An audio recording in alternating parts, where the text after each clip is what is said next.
What happens when you get into debt? That's your name. It's not my name. And you can't or won't pay it back. In this special programme, we meet more people who face losing their homes. We need more than 2 hours. I don't want to come back here, please. Oh no, I'm sorry, it can't be done. Their cars. If I give you the keys, Yes? how do I know I'm going to get the car back? And their possessions.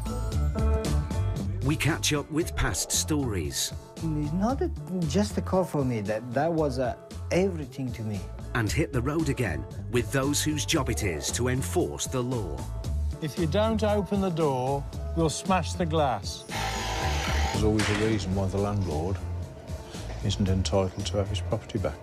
Because when you can't pay, Don't speak to me like that because I'll take your head off. they'll take it away. There's like different forms of scum in life, but you're just a higher class one. Take it now.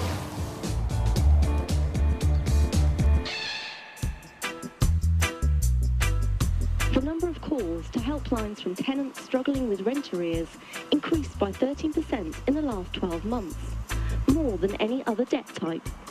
Many fear they won't be able to keep a roof over their heads, according to a new report.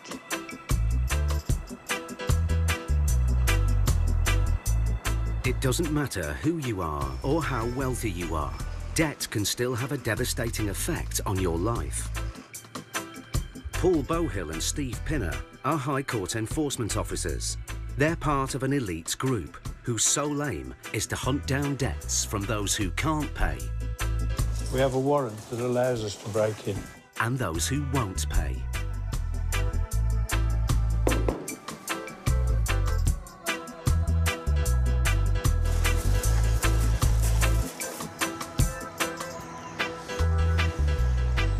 Won't be a problem.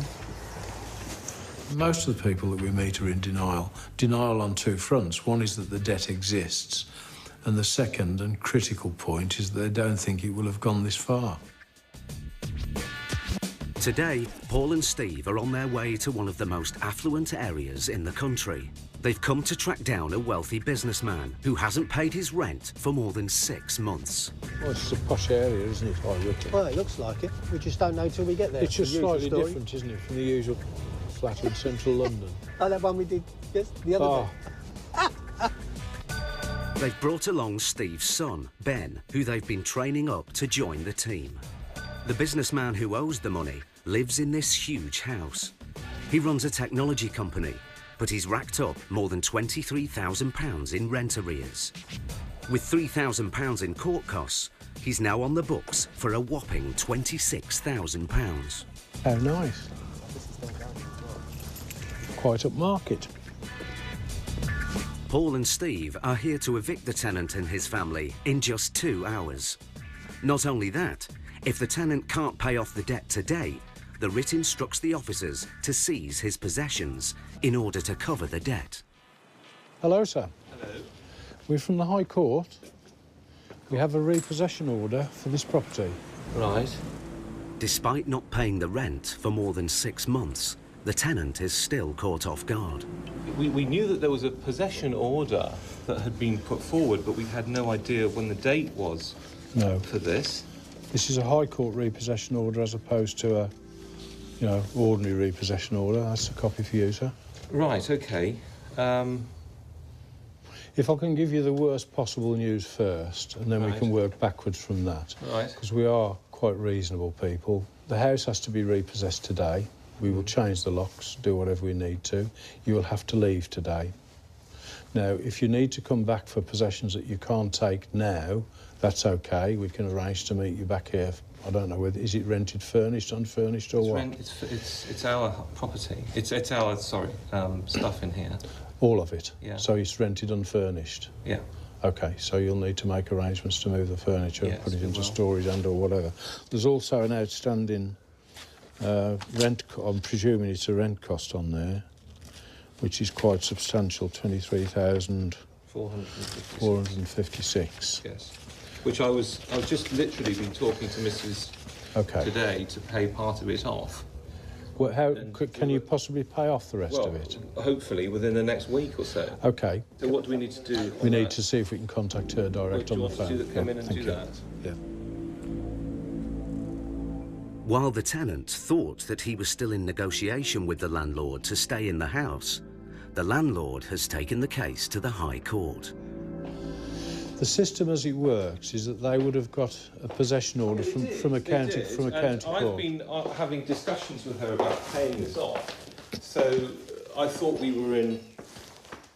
What's changed quite dramatically is that she or the agents have decided to up this, to like ratchet it up to the High Court. And we don't give notice, we just turn up, as you Yeah, well, that's clear. The tenant claims he is confronting what millions of small business owners face, a cash flow crisis.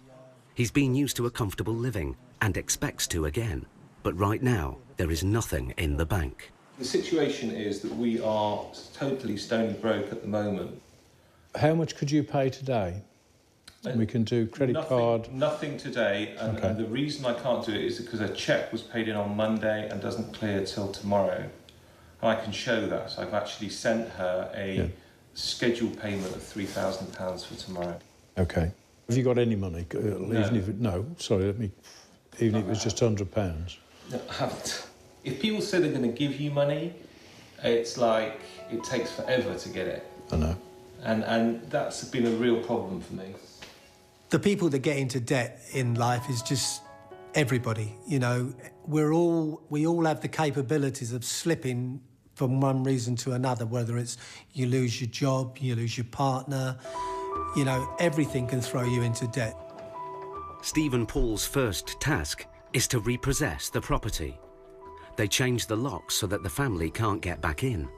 The tenants must now gather up their belongings quickly and leave. Because the debtor can't pay, the team now has some calculations to make. Ben and Steve go through each room, taking an inventory of everything he owns, which will be seized and sold to cover the debt. What we do need to do is to take some photographs of the inside of the house and to just make a list. During the search, Ben discovers some Rolex watches that could be worth thousands. He'll check their serial numbers to see if they're genuine. And there's a car on the drive. You've got a vehicle out there, is that on finance or is No, that's actually owned by a company in Belgium. Okay. During the repossession process, people are totally shocked at the speed and the enormity of the problem they're confronted with. We are there, and within 2 hours they'll be standing outside the door.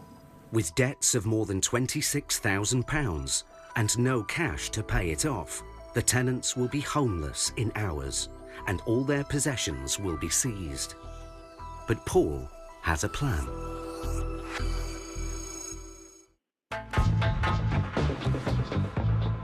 A businessman is facing eviction from his home with all his belongings seized because he has run up a debt of £26,000. Have you got any money? Even if it, even if it was just £100.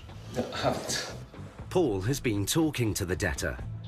He finds out that the businessman has been waiting for a new shareholder to inject a vital sum of cash into his technology company.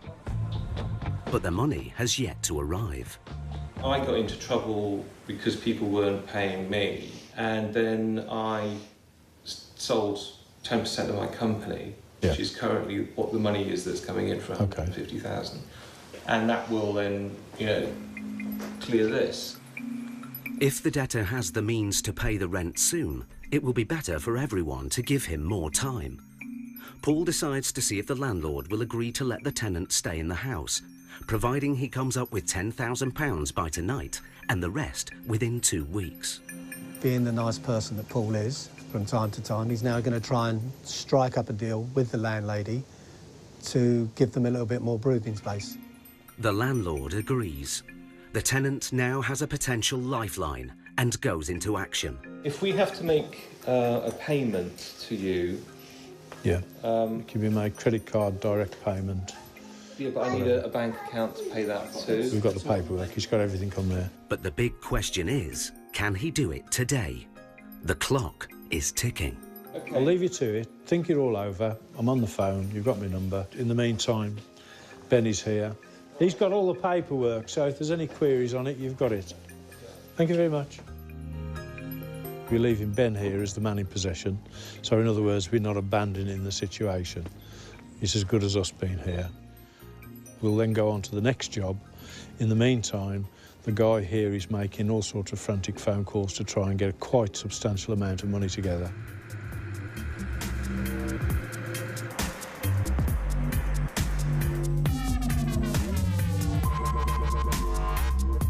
Our personal debt mountain is getting bigger and bigger. And with debt rising, one of the most frequently seized items is our cars. Hundreds are repossessed every week, with more and more people getting that dreadful knock on the door. Mike Allenby and Terry Jones work for Nemesis, a car repossession company covering the northwest of England. Mike, a former private detective, has been doing car repossessions for some time, but Terry is new to the game. Right, Renault Clio Dynamique. Today, they're on their way to Liverpool to repossess a vehicle on a tough estate in Merseyside. God, this is a place, isn't it? Oh, it's proper around here, mate. Proper. Hired by private finance companies, they are paid by results. This one? Yeah, but it's a Isn't it? Yeah. The more cars they recover, the more money they make. There it is. Excellent. A good month can net them over 100 motors. We've got the car here, we're clamping it now. The owner owes several £100s on a loan he's taken out against the value of the car. Short-term schemes like these provide quick access to cash with no credit checks, but often come with huge interest rates. Got it. Some as high as 400%. And when you can't pay, Mike and Terry get the call. Because of the type of finance that's on it, the vehicle doesn't actually belong to the person that's took the finance out on it until they've paid it off. With a clamp on, Mike wants to give the owner the chance to pay up. When you knock on the door, your face is the first real face that these people have seen. So everything else has been conducted via letters or telephone calls. So they usually tend to vent their spleen at you at the door. Can hear a dog. Hear a dog, yeah. Whether the owner's home or not, they can still take the car, as long as the finance company have given the go-ahead. Got a mobile number, so give him a ring. Mike and Terry have no idea how many letters or phone calls the car owner has received chasing up the bad debt. They're only here for one thing, and that's the car. We're repossession agents and we're currently outside your property. We have your vehicle on clamp. I wondered if you could give us a call back, please. We can wait half an hour and then we'll have to remove the vehicle. OK, cheers. Thank you.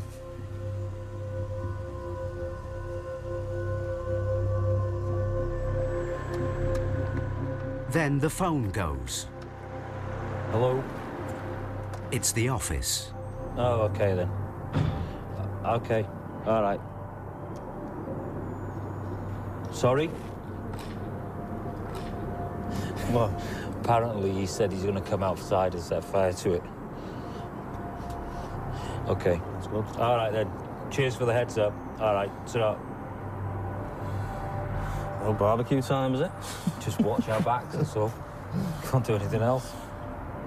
At the end of the day, you're there to collect the car.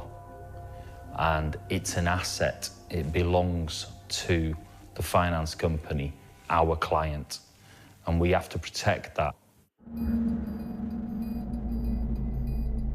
The car owner is back.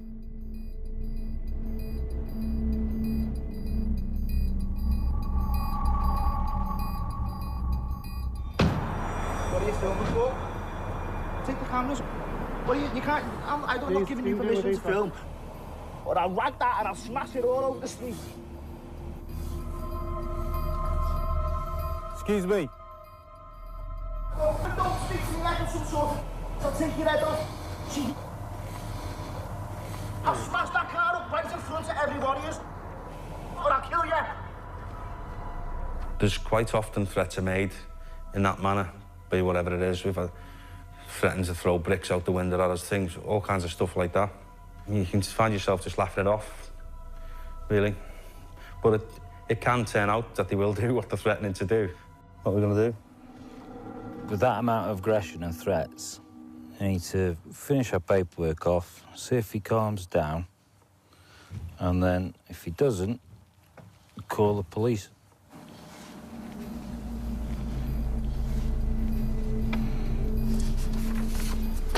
Just keep your eye on him.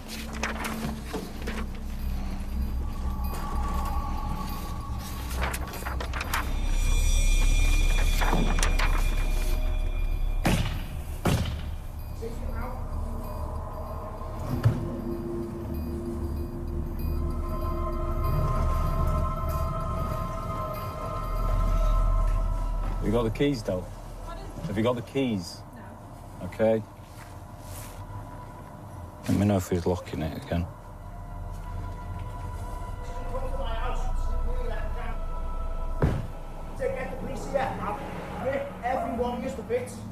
Collection time. Collection date.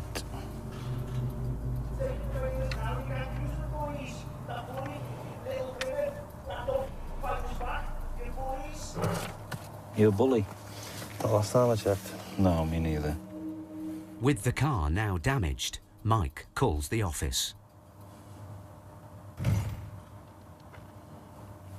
Hey, Glenn. Yeah, the guys just turned up, put a crowbar through the windscreen, threatened everybody. Well, he's got in a car now. Do you want us to... We have to ring the police. OK, cheers. All right, trot. Glenn says you have to report it, because he says it's criminal damage. A short while later, the police arrive. The loan secured against the car means the vehicle belongs to the finance company rather than the owner. He's now smashed up their property and not his own. So what he's done is he's secured a loan against the car, and he hasn't paid a penny for it. Do you want a copy of that? It's all there that you need, love. As Mike and Terry start loading up, the car owner returns. I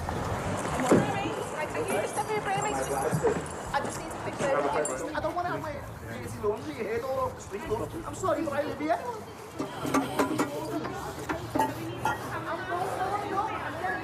Don't put your hands on me, please. I'm asking you. Don't put your hands on me. Okay. When I first started the job, and people would get abusive and things like that, I did feel the urge to respond. From the word go, Mike has shown me how to do it correctly. It doesn't matter what people are saying. I don't take it personal. It doesn't land. It's just there to do a job, and that's what we do. Watch the glass, love. The car owner is arrested and taken away for questioning. He was charged and found guilty of causing criminal damage. He was given a conditional discharge for 12 months and ordered to pay £115 in costs and fines. But with so many cars to repossess every day, the team know the next hostile situation may be just a door knock away. Paul and Steve have given a Buckinghamshire businessman an ultimatum. He's got to find £10,000 or be evicted from his home. The property has been repossessed and Steve's son Ben has been left in charge while the tenant makes urgent calls to find the money from somewhere. If he doesn't, all his belongings will be seized and sold to set against the debt. In the meantime, Paul and Steve are busy on another case. This has now been passed up to the High Court. So we're here to collect, basically. Collect what? £1,400, 96p. I haven't got anything until the end of the month. OK. Your car? Well, it's finance, yeah. It's on finance. OK, that's fine. I'll accept that. No joy here. So Paul and Steve's attentions return to the businessman. His time is up. Paul calls Ben at the house to see if the tenant has managed to raise the 10 grand. Has there been any changes since we last spoke? A couple. Yeah. It's short £20. Short by £20? Yeah, he's got 9,980. OK. I've spoken to the estate agents. Yes. They have agreed to release the deposit, so we now have another 4,500 to go towards the debts. OK. So just recapping then, the effect of our visit today has produced 15.5 grand. Yeah. And then we're holding walking possession. Tomorrow. Is that still going to go ahead? Yep, he said that's still going ahead. Wow. So that's 18.5. Yeah. The tenant's frantic phoning has produced a short-term loan from a relative. Paul's strategy has paid off. What we've actually achieved is out of a debt of 26,000, we've got 18,000 effectively today. We're holding the contents of the house and the car and his Rolex watches and everything else under a walk-in possession agreement which he will sign. The family will be allowed to stay in the house. We'll be in close contact with them, so the balance of the payments are made and probably the tenancy can be restored. That's what you call a result, isn't it? Yeah. 18.5 grand of a £26,000 debt, just by squeezing gently. Paul and Steve return to the house. The mood is more relaxed. Oh, yeah. You're a gentleman, sir. I think all the more of you now. Well, he said you like to stand and spoon up in it. It's going to be, quite honestly, like concrete now. The debtor still owes £9,000 in rent and court costs, including the £1,000 to have Paul and Steve on the doorstep. Paul has given him 2 weeks to come up with the cash. The tenant is confident he can do it if the money from his company comes in on time. That's lucky, because the value of his possessions is much less than Paul and Steve had hoped for. Do you want a selection of fake watches? Well, crap. As time goes on, it's going to be harder and harder to extract money, or more particularly to extract goods, because they've sold off everything. You know, we thought we had a whole collection of Rolex watches there. They turned out all to be fake. Not everyone has someone to turn to when they hit a financial wall. This time, the tenant has been lucky. We just leave you with one key. Is that okay? That's fine. With the instruction that you're not allowed to cut more. And we've still got a key. Thank you very much for that. Good. These people have got a result because they're going to stay here. They could have been kicked out in the street. They haven't been. Yes, it's cost them dearly because we don't come cheap, but that's the result. They're still home and dry. So it just means that you've just got to make a stand.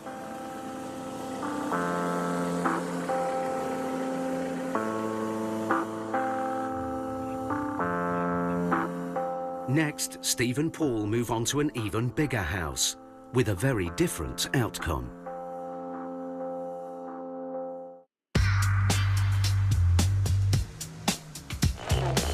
According to Ministry of Justice figures for 2012, the number of tenants in England and Wales forcibly evicted from their homes after court action were the highest since records began in the year 2000.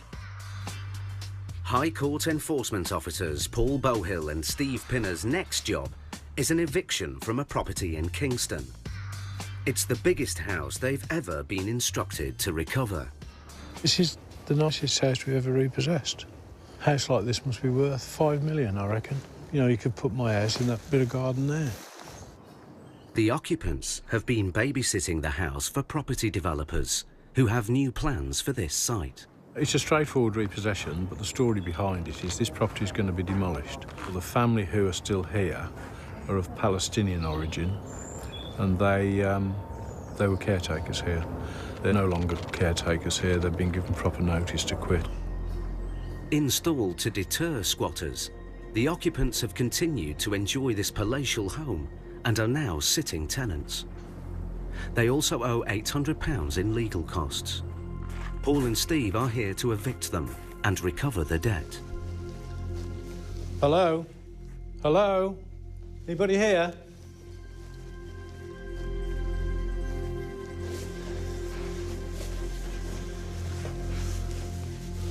The place is huge, it's like a maze. I'm ashamed to knock this down, isn't it? There's no sign of the tenants in the main house, so it's the tradesman's entrance round the back for Paul and Steve. Hello? But we have to leave after 21 days. No, today is the day, yes. The appearance of two sheriffs isn't a surprise for the women, but the notice period is a real shock. You've had the eviction order. No, we haven't received any letter. Oh. We checked yesterday, and there is no mail. I don't think we have enough time to do it today. You have 2 hours to take your personal belongings out, and if you need to come back again to remove the rest of the stuff, that can be done by appointment. You I can't... need more than 2 hours. I don't want to come back here, please. Well, no, I'm sorry, it can't be done. We're now going through the usual thing, tears. The other lady who's with her is actually her sister-in-law. Her husband's off looking for a flat now, so all of this defies what she's just told us, but they didn't realise they had to be out today. Well, that's OK, we accept that, because the High Court is quite rapid. Proceedings issued in the High Court are the ultimate sanction to get a sitting tenant out immediately. There's always a reason why they're entitled to stay and why the landlord isn't entitled to have his property back. Perhaps I'm just being cynical. Sure. Could that be possible? So. Cynicism based on 50 years of experience. 50 years of cynicism. Steve's taken the keys from the tenants and put up the repossession notice. 40 minutes later, the ex-caretaker returns. Do you understand what's happening here? I'm not sure. Yeah, but they got 2 weeks to move it. This was actually changed to the High Court yesterday, which means that we come in straight away. There is no notice given. We'll be out by all today. We'll find a place. It's time limit, really. Yeah, that's where we're going to start now. No, that's fine. That's I okay. arranged already. The van is going to come now. That's fine. So You do it as fast as you can. The husband has called in some friends to remove everything they own today. It's all going swimmingly well, isn't it? Yeah. The sheriff's authority seems to have diffused a potentially volatile situation. I actually think it's the fancy dress that does that. So we're not purporting to be the police, and nobody has ever said that we are. Following the shooting of a bailiff in Brixton a few months ago, we went out the very next day and we bought bulletproof vests. The immediate impression is police. So since we've been wearing bulletproof vests and looking like this, we have less resistance. The tenants are piling their possessions high to get out in one hit, because coming back means paying for the sheriffs again. The building's secured and everything's turned off to ensure no one is running up any unnecessary utility bills. You'd be lucky. OK, Thanks. take care. Thank you. And the caretaker has also cleared his debt, the High Court costs of around £800. That's all done and dusted. It's taken a bit longer than we thought. 2:45. It should have been gone by 12:30, but that's OK. The biggest house Paul and Steve have ever repossessed is back in the hands of the developers. Now the tenants have gone, the house probably won't be here for much longer.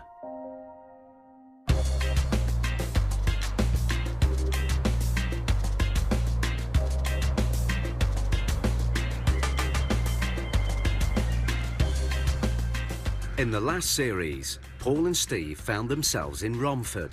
They had a writ to collect £3,000 of rent arrears. You can run point on this one, Steve. The man named on the writ works as a taxi driver. Hi there. Looking for Mr. Alizadeh. If he can't pay the £3,000, they could take his car away. Hi there. Sorry to wake you up. Mr. Alizadeh, there is a warrant outstanding and the amount is £3,253.04, plus a 440... It's not me. They made a mistake. It's not me. They sent to the court also. That's not me. That's a different person. Who is it? It is my brother. No, I'm not responsible for my brother. You should go and get them, not me. You're sheriff. I'm a sheriff, yeah. I'm a sheriff, Alizada, not... Well, if you need an ID, I'll bring an ID for you. Okay, but look, you see... Mr. Alizadar claims that the debt is his brother's, but the writ is made out in his name. I didn't pay that rent for that house, which is... He wasn't me, he's a different person. If he's my brother... So where is Mr. whoever it is? Ask them, not me.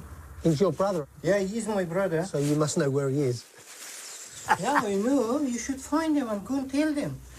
Why isn't... Well, okay, can I just be very simple about this? Just really, really simple. Is this your vehicle? Yeah, he is. Okay. This is from the courts. Yeah. The highest court in the land that empowers me to take your car, unless you can pay this debt. Paul and Steve have no idea whether he is telling the truth or not. A High Court writ is rarely wrong. The way to get to the truth is just to keep talking. And all the time you're talking, you're asking the same questions in different ways, but you're looking for an inconsistency in the answer. Where is your brother? It's my brother. He's in this country. Go and get him. Well, we don't need to, because we're going to take the car That's away. fine. You can take it in my car. Okay, can you give the keys? Huh? Give us keys. I'm not going to give the key. Why should I give the key? Can you get your brother on the phone, then? I'm not going to put him on the phone. Well, that's okay. We'll just take the car. I'll call a recovery truck. Call in the carriage. Look, listen, there's an easy way of doing it or there's a hard way. No, it's not the hard way. I'm not responsible Unless you for prove that. to us that this is not you. Have you got the logbook for that vehicle out there? Yeah, of course I've got Can I a see it, logbook. please? But before Paul calls the tow truck, he rings his office to check out the man's story and whether the writ is correct. And the truth is surprising. Bye. They have the wrong man. Right, he's obviously covering for his brother. His brother is a completely different person. None of this paperwork applies to...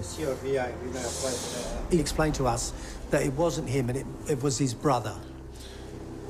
But if your name is on that writ, you are then liable for what it says. All the taxi licences, all of that paperwork shows that this warrant, the name on this warrant, is against this man. But in the meantime, since we've actually come and knocked on the door, we've had an email that says the name on the warrant is wrong. It's now up to Mr. Alizadar, not the court, to prove his innocence. He's currently legally liable for the debt. But Paul and Steve have a plan to soften the blow. I'm going to seize that car outside, but leave it with you. I will write paperwork that shows that the sheriff's office now owns the taxi. Yeah. Yes? You then carry on using it while I sort the paperwork out. That if the mistake is not as you say it is, but you're a reasonable man, I can come back and take the taxi. Just so long as you understand that. Yeah, yeah. And if you don't produce it when I ask you to, it will be reported as stolen. Mr. Alizadar now has 2 weeks to challenge the writ in court, or risk not just losing the vehicle, but also his livelihood. He has a family and 3 children to support. There's obviously a mistake, potentially a mistake, but I'm happy with what I've done because I can still come back not smiling if it goes wrong. Right, in the meantime, if you want to save all this aggravation, ring your brother and get him to call me.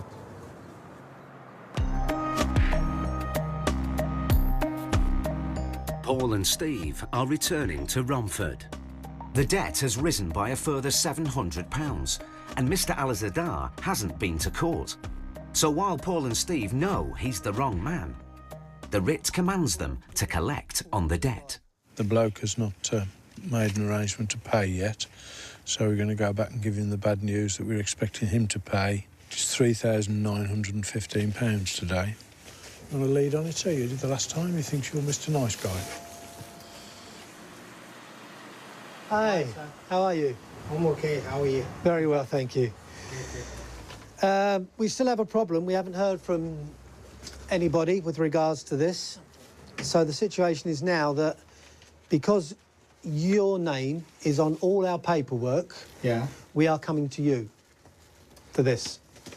Because this has come from the High Court, The writ has been done. It's in your name. Yeah, it's and my name. you're responsible for it as far as the High Court is concerned. The last thing I want to do, or sorry, we want to do, is to take your car away. Because it's a nuisance to us, it's a nuisance to you, and it might all go wrong. Listen, in real terms, how much money could you get now? The money, I can get £200-300. No, we're looking for £2,000 at least. I can give you £200-300. With the deadline up and Mr. Alizadar unable to pay the debt, Paul is duty-bound to enforce the warrant. The sheriffs have to seize the taxi. I'm only concerned, this warrant's telling me what to do, and I'm actually going to do what the warrant tells me to do. That's fine. You want to put the car? Then you bring the key and take my stuff from there. If I was in this gentleman's shoes, I'd have been on the phone to my brother and asked him, what have you done? What's the situation? Why have you got these people knocking on my door? But he seemed to be reluctant to do that. I don't know why. It also means that Mr. Alizadar will be without his family transport and out of work. I'm sorry to have to do this. That's fine, that's fine. It isn't fine, and I feel just as bad about it, but, you know... You gave me a chance last time. I did. Which is, we thought he's finished. Yeah. You're not going to come back. It's cost £444 for our attendance today to remove it. So it's just cost him another £450, if you like, plus whatever the other costs are on it. So the debt started off at £2,400, it's nigh on £4,000 now. This is where it goes out of control. And the easiest way to resolve this is to get the money. That's the easiest way, and fight about it afterwards, because every day that we've got this car, you're losing your wages. All right, sir. Is there anything... Tea, coffee, cold drink? No, sir, we're OK, thank you. We're OK. He's a really nice guy, though. I mean, you take the man's car away and he's living away and he invites you in for coffee. Take care, sir. OK, thank you. If we can get this solved in a few days, we'll bring you back. I hope it's... Thank you. All right. I hope that we're going to sort him out tomorrow. OK, thanks very much. Everything we did. Bye-bye.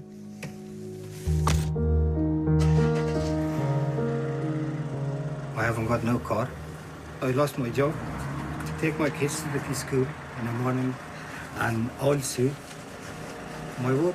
Now Mr. Alizadar has 2 weeks either to pay the money or get the writ changed. If he doesn't, his taxi will be sold.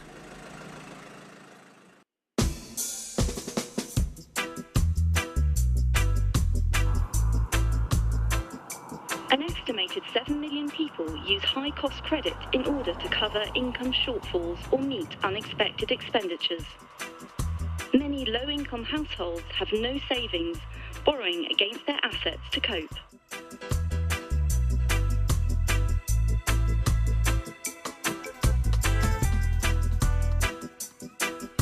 This morning, Mike Allenby and Terry Jones are en route to repossess a people carrier that's been used as security on a loan. The debtor has missed repayments and is now hundreds of pounds in arrears. The difficulty with these sort of jobs, especially when the asset is a vehicle, the vehicle is used every day. Yeah. They got to work like everybody else, so you've only got like a window of opportunity, haven't you? Yeah. A lot of people work during the day. They get up early and they go to work in the car. So obviously we have to get up before they do, get to the property, try and find the car before they head off. Hey? There it is. That's it.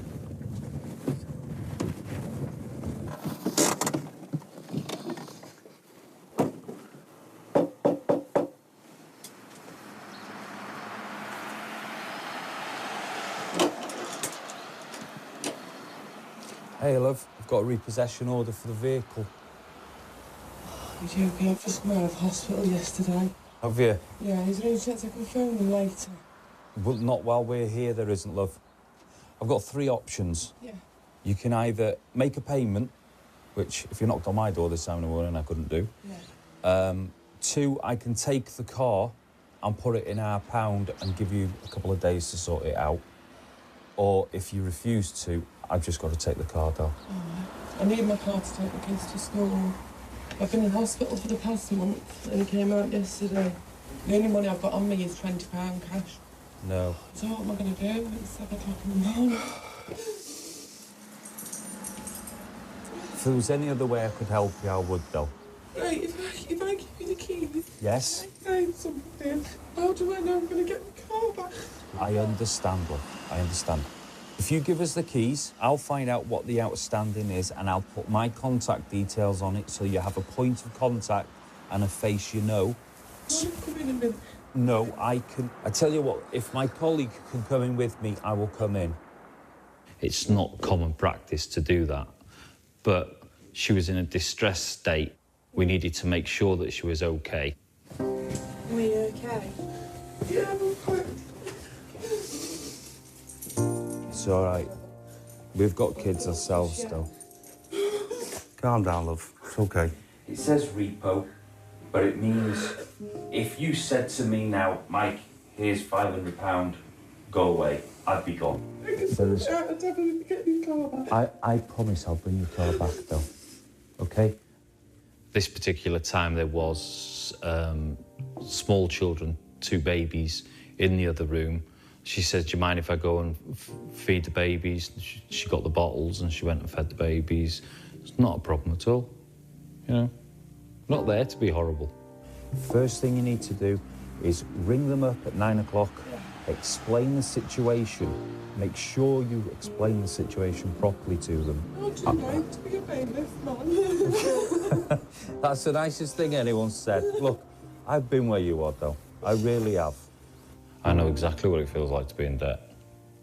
It's just not a nice place to be. You've no idea. You dread letters coming through the door. You dread knocks on the door. I mean, I was... when I lost everything, I was in a hell of a place. You've got my number, All right, OK? thank you very If you have any difficulties, you give me a call, OK, and I'll sort it out. All right, thank you. OK. Cheers.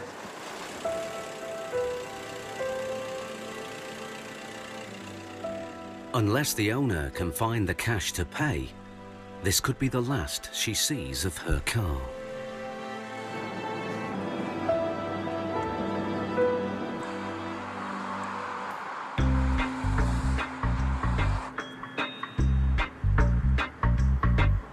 In Romford, a week ago, Mr. Alizadar watched powerless as Paul and Steve repossessed his taxi. OK, thanks very much.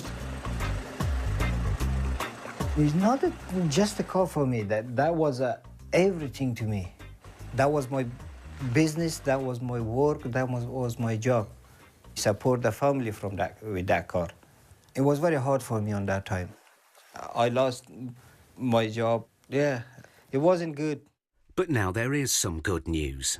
After going to a solicitor to get the writ against him cancelled, the sheriffs have returned his taxi. When he came, he bring my car back, and they said, thank you, that's the first time I saw the guy which is not guilty. After that, I was happy, and yeah, since I could get my car back, I start back the next day. And after 4 or 5 days, my solicitor, they receive a letter from that side. They offer, we're gonna pay for your solicitor and not the loss. I said, no, you have to pay for my loss as well, because you made a mistake, why should I pay for it? And he paid £1,500 for solicitor and 200 for my loss. All my family happy.